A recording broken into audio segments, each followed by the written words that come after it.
The New Orleans Saints may not have gotten the big win that many expected, but this is exactly the kind of win they needed to prove they could get. We got all that and a little bit of lagniappe for you on today's episode of Locked On Saints. You are Locked On Saints, your daily New Orleans Saints podcast. Part of the Locked On Podcast Network, your team every day.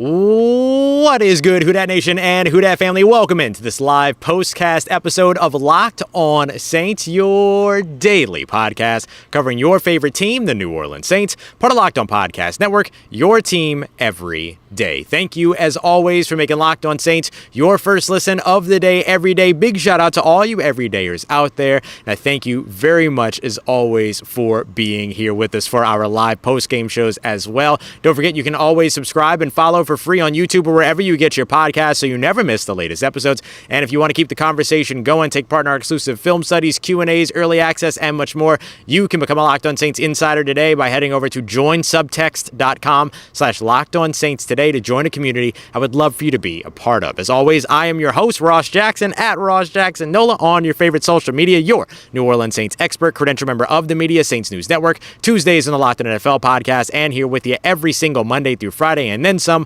on Locked On Saints. And today's episode of Locked On Saints is brought to you by our friends at LinkedIn Jobs. LinkedIn helps you find the qualified candidates you want to talk to faster and for free. So head over today to linkedin.com/LockedOnNFL to post your job for free. Once again, you can post your job for free at linkedin.com/LockedOnNFL. On today's episode of Locked On Saints, it is our live postcast. We're going to be taking a look at how the New Orleans Saints now sit alone at the top of the NFC South. Should you be excited? Should you not? We're going to be taking a look at Chris Olave and a little bit of a bounce back for him. Not the bounce back game that I had hoped, but still some good things coming from Chris Olave and some nice things to take away from the offense, although a little bit clunky towards the second half of the game. But I want to lead off with our top story here today, which is, first off, Paulson Adebo, right? We're going to take a look at the New Orleans Saints defense. Is this the type of win that the New Orleans Saints wanted to get against a hapless Chicago Bears team? Maybe a little bit, actually, even though the score might not necessarily reflect that. Paulson Adebo, though,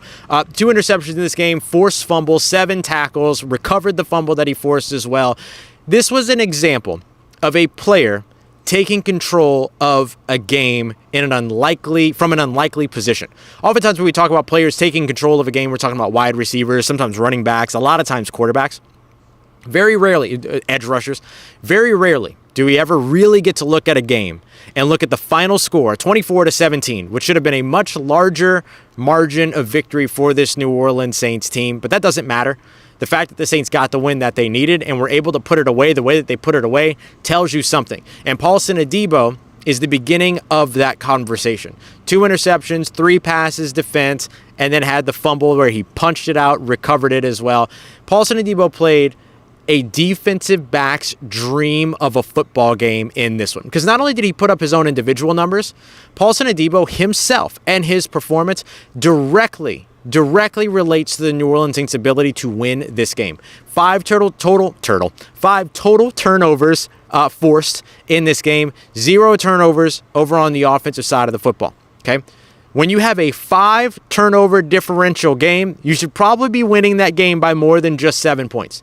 But considering that this New Orleans Saints team surrendered 2 touchdowns in the Chicago Bears' first 2 drives, and then only a field goal after that, and yes, they did a lot of bend, don't break, which can get a little bit tough to watch, don't get me wrong.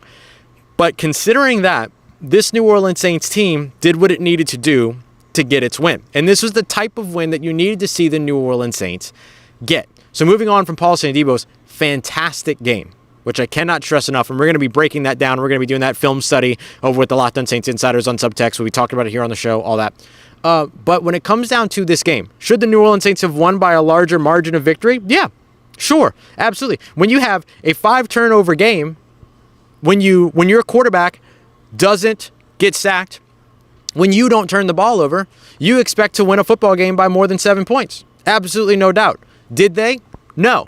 That's all that matters. The New Orleans Saints didn't win the game the way that they should have, but they might have won the game the way that they needed to. We talked about last week how we felt better about the New Orleans Saints coming out of a game in which they gave up over 20 points, gave it, 27 points to the Indianapolis Colts, another hapless team at the time that the Saints played them. We talked about how much we felt better about this team after that win versus the win that they had against the New England Patriots when they allowed 0 points. This is another one here where the Saints allow 17, and I still feel better about this team right now than I felt about them when they had a shutout against the New England Patriots and gave up 0 points. The same thing goes here, because this is a team that needed to show that it could continue to manage adversity, produce on the offensive side, score when they got into the red zone, and win games that they should win. And that's what they did. Did they do it pretty? No. Did they do it clean? Absolutely. No turnovers, no sacks, one penalty. One single penalty on this team, a false start penalty down in Bears territory. That's what this team did this week. And that's the way that they needed to show that they could win. Because you can have 5 turnovers. You can have 2 sacks. You can have a sack fumble. You can have 3 or 4 scoring in the red zone. But you know what? You know what you can't do? You can't shoot yourself in the foot. And what we saw today was a New Orleans Saints offense that for the first time this season, went out there and showed no signs of shooting itself in the foot aside from randomly deciding to throw a pass down the left sideline or down the right sideline, a deep fade route on a 3rd and 5 early on in the game. And I went, ruh-roh, Raggy. What are we about to see here? But they curved that. They ended up being able to convert on 3rd downs. They ended up being able to win. You look at the first touchdown that the Saints scored. You want to talk about situational football? Look at the first touchdown that the New Orleans Saints scored. Points off turnovers, right? Got a point off that. Got the touchdown off that turnover. Paulson Adebo's first interception. The touchdown was in the red zone, and the touchdown was on a 3rd down play in the red zone. Okay? This New Orleans Saints team needed to win a game like this, and it's a good thing that they did because they got a tough opponent coming up against the Minnesota Vikings. Minnesota Vikings just went toe-to-toe with the Atlanta Falcons. I know that that's not much. I get that that's not a tall task, but they went toe-to-toe against the Atlanta Falcons with a rookie quarterback that was probably never going to make it in the NFL in the first place in Jaron Hall, and then Joshua Dobbs, who's effectively on his 3rd team in the past, 8 months? And Joshua Dobbs goes out there and plays hero football and pushes the Minnesota Vikings to a win. That's who the New Orleans Saints got to go and take on this coming week. So this confidence builder here, what this does, that it gives you a win. It gives you something to feel good about if you're the team, but then gives you a whole bunch of stuff to work on. Because here's the deal. If you're the New Orleans Saints, the way that you look at this game is that you managed to win this game, even though there is still a lot of things you could have done better, which means you got room to hit the ceiling. So go hit the ceiling. And that's what every player basically talked about after this game. Dennis Allen as well, talking about how, yeah, they won the game. They liked the turnovers, not much more than that. Felt that they needed to be doing more, and now they get to go and make corrections after a win, which is a way better place to be than making corrections after a loss. There's no denying that this New Orleans Saints team should have been better out on the field this weekend, but there's also no denying that this New Orleans Saints team went out there and did exactly what they needed to do to win this particular game. Now they got to go and do it again next week, and they have headroom left to continue to develop, continue to get better, especially over on the defensive side. Middle of the field, wide open, a whole bunch, especially early on in the game. Not able to make tackles in the flats, not able to contain mobile quarterbacks, which when we were complaining about the Saints struggling against mobile quarterbacks 3, 4, 5 years ago, we were talking about less than half of the quarterbacks in the NFL. Now we're talking about most of the quarterbacks in the NFL have to get that fixed, have to maintain some structure in that pass rush. So while Paulson Adebo had a fantastic game, while you had 5 takeaways, while you didn't give the ball away at all, and you played a clean game over on the offensive side, your offense sputtered towards the second half, your defense sputtered to start the game basically until 5 minutes left in the third quarter. There's room to get better, and I look forward to seeing this New Orleans Saints team get better if they can, because if they can, this New Orleans Saints team shouldn't have much trouble getting into the playoffs at the end of the season, and that's the goal for this New Orleans Saints team. Anything less than that is nothing more and nothing less than a disappointment. Coming up next, we're going to be taking a look at Chris Olave. Didn't have the bounce back game that I called, but it was a good thing to see him get into the end zone. Not just for Chris Olave, but something happened in this game for the first time in Michael Thomas's entire career that 3 years ago, 4 years ago, if it would have happened, would have led this team to losing this game. And today, they did not. I'll tell you what that is, and I'll tell you why they didn't as we continue on with today's episode of Locked On Saints, part of Locked On Podcast Network, your team every day. And today's episode of Locked On Saints is brought to you by our friends at LinkedIn. LinkedIn Jobs helps you find the qualified candidates you want to talk to faster and for free. We've all used LinkedIn to get a job. Did you know that if you've got a small business or if you're hiring for your larger business, you can use LinkedIn to post jobs as well, and you can do it for free. You're going to get access to great tools as well, like screening questions, so you can begin to vet, make sure you're getting folks into the interview room that have the requisite experience and have the sort of culture fit that you're looking for. You can find all of that today over at linkedin.com/lockedonnfl. So here's what I want you to do. I want you to go over to check out LinkedIn, because LinkedIn Jobs is going to help you find the qualified candidates you want to talk to faster and for free. Post your job for free today at linkedin.com/lockedonnfl. That's linkedin.com/lockedonnfl to post your job for free. Terms and conditions apply.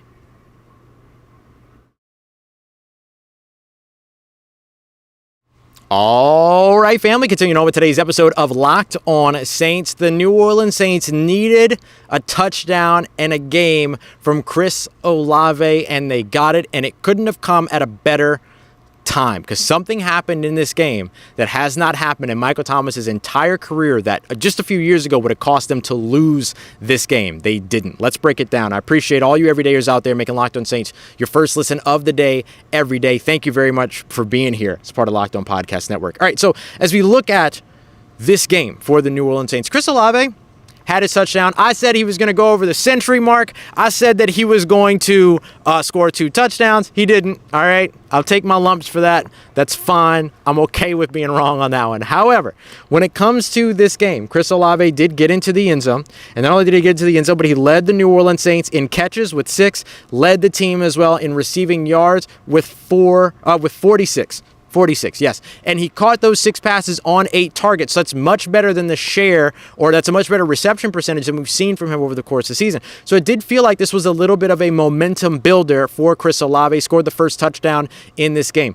Michael Thomas did not record a catch in this game. And as far as I've been able to tell, this is the first time in his entire career in which he has been active in a football game and has not caught a pass. In fact, this is the first time that he's been active in a football game and not caught at least 2 of them things.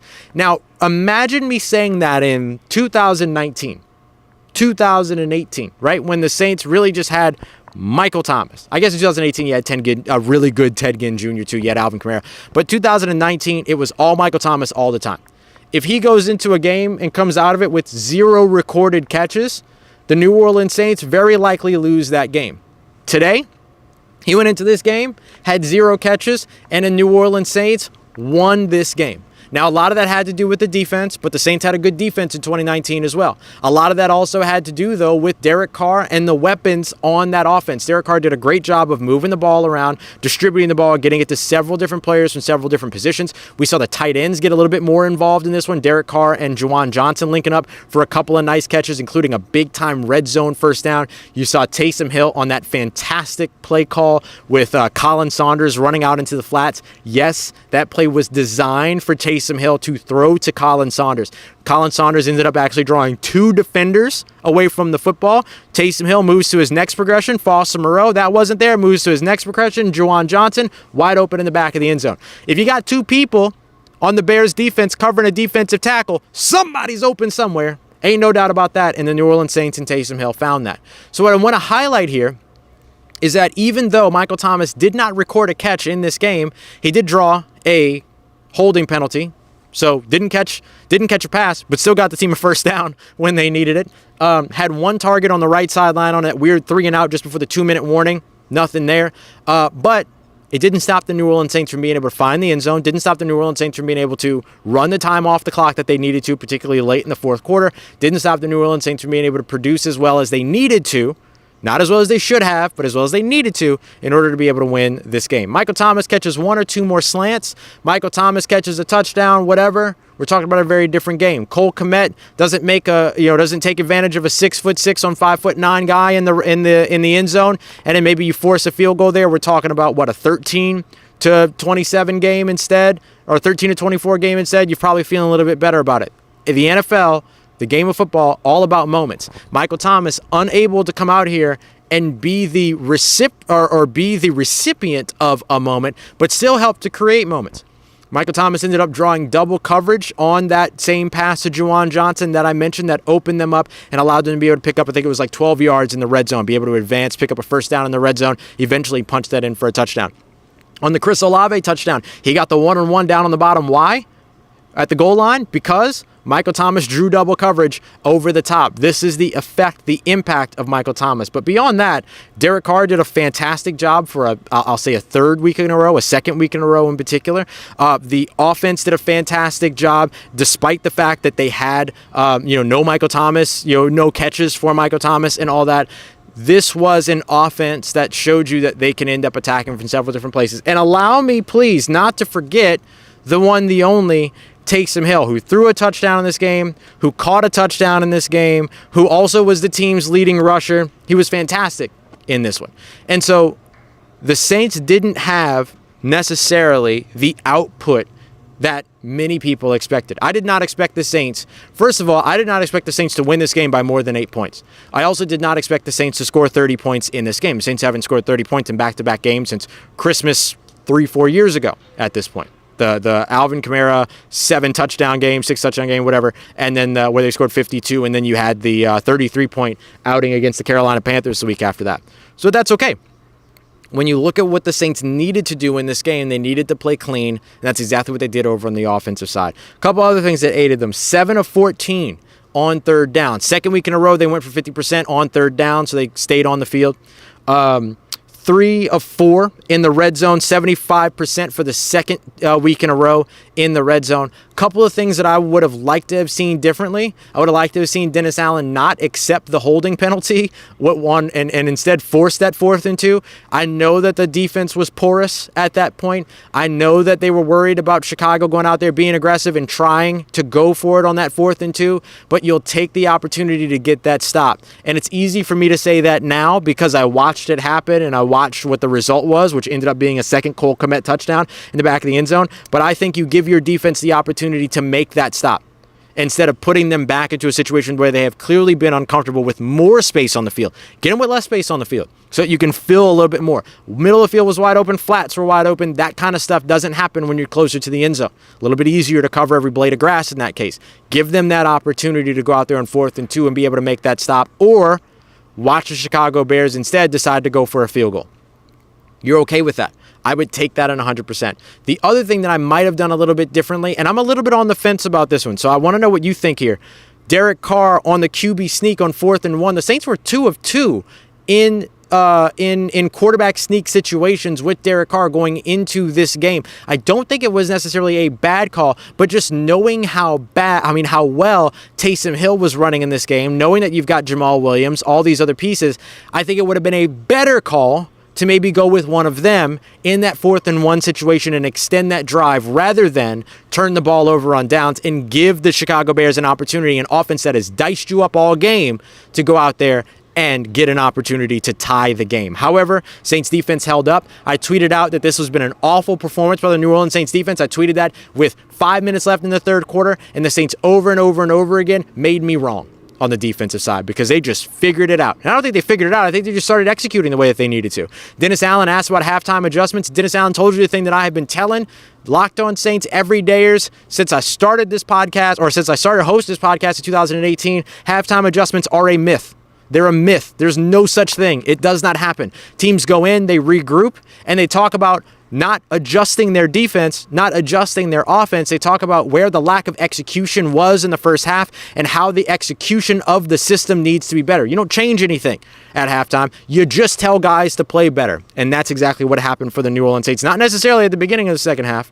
You know that. But certainly with 5 minutes left in the third quarter and on. Coming up next, let's take a look at how the New Orleans Saints now sit atop the division. Should you be happy about it? Should you not care about it? I'm going to tell you why. You shouldn't give a root and toot. I'm going to get to that here in just a moment as we continue on and wrap up today's episode of Locked On Saints, part of Locked On Podcast Network, your team every day.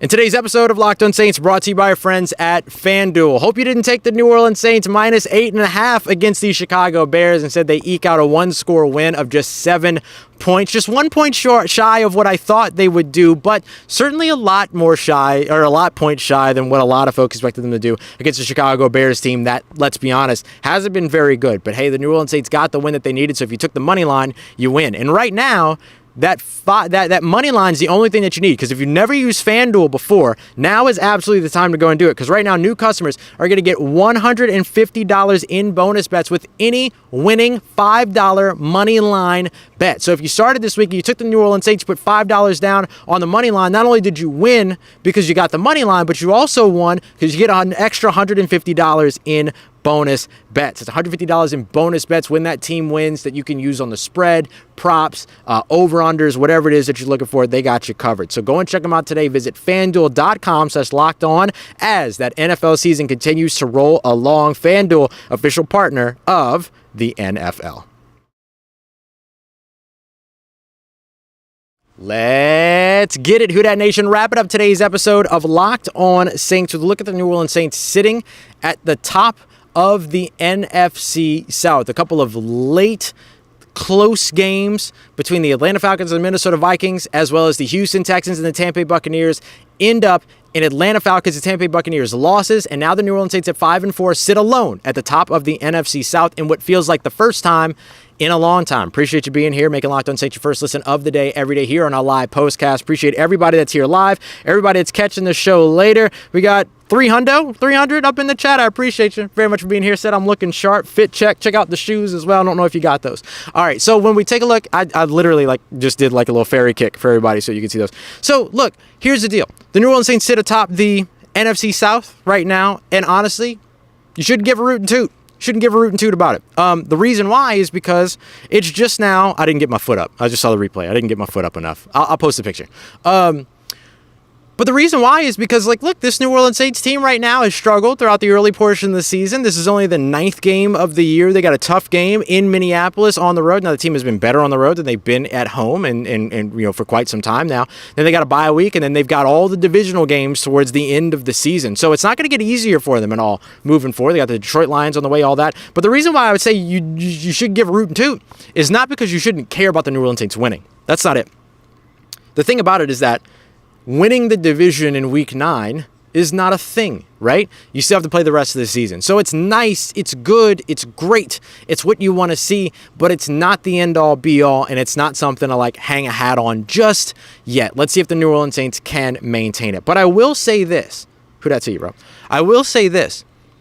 What we saw and what we have seen from this team over the course of the past 2 weeks, managing adversity in the Indianapolis Colts game, and then the big output of offense in the Indianapolis Colts game. This game here against who did they just play against? The Chicago Bears, sorry. Lost that one. Against the Chicago Bears, managing adversity. A little bit of an outpouring of offense. Did what they needed to do to win it, but a very clean game by the offense. Taking the ball away 5 times against this team as well. That's division-winning football. That's playoff football. That's the team that you have to be. It doesn't always look pretty. It's not always smooth. Sometimes it's clunky.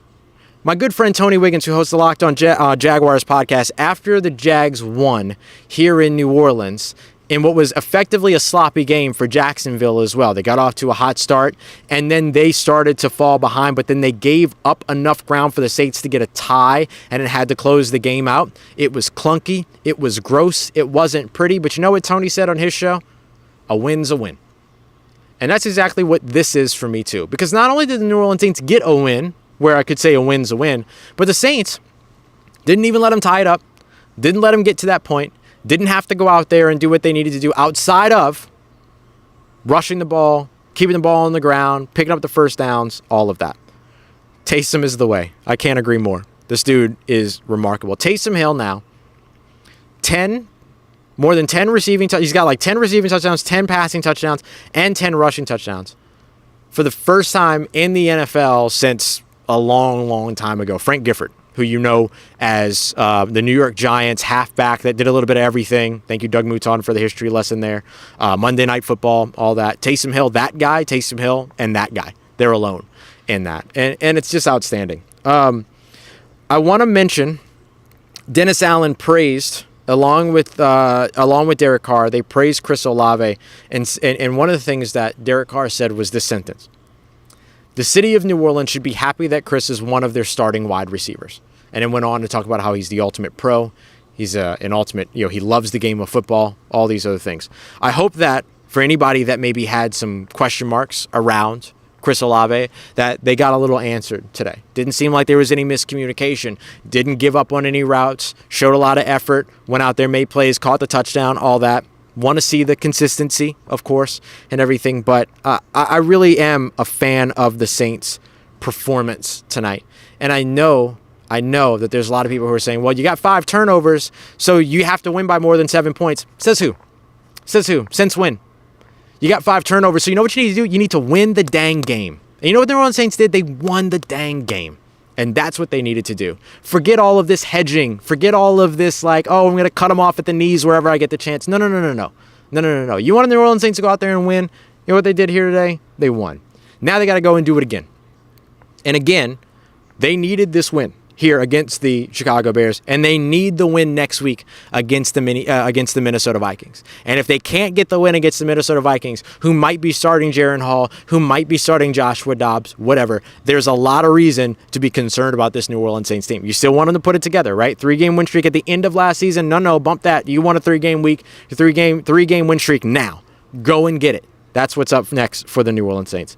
All right, coming up in tomorrow's episode, I'm going to give you the biggest story from what we get from Dennis Allen, all these folks when we go and do post-game media stuff or day after media stuff. And I'm going to tell you what we liked about the win and what we didn't like about the win. Okay? That's what we did last week. People loved it from Monday. Let's do it again. So we got that coming up for you tomorrow. We're going to talk about the Saints kicking. We're going to talk about a little bit more of the Saints defensive line, lack of pressure. We're going to be taking a look at the linebacker play in this game, which was lacking for the majority of the game. We got a lot of stuff to look at that needs to get better. But for today, enjoy your win, New Orleans. I appreciate you very much, as always, making Locked On Saints your first listen of the day every day. Thank you very much, as always, for making us a part of your day, a part of your routine, for saying yes to me and the show. As always, if you see me, please say hi. And if you need anything else around your New Orleans Saints in between these episodes, make sure you follow me on your favorite social media at Ross Jackson, NOLA. Hit me up. Let me know how the family's living. Let me know how you're living. Let me know how you're momming them. And trust Who Dat Nation, I'll holla at you.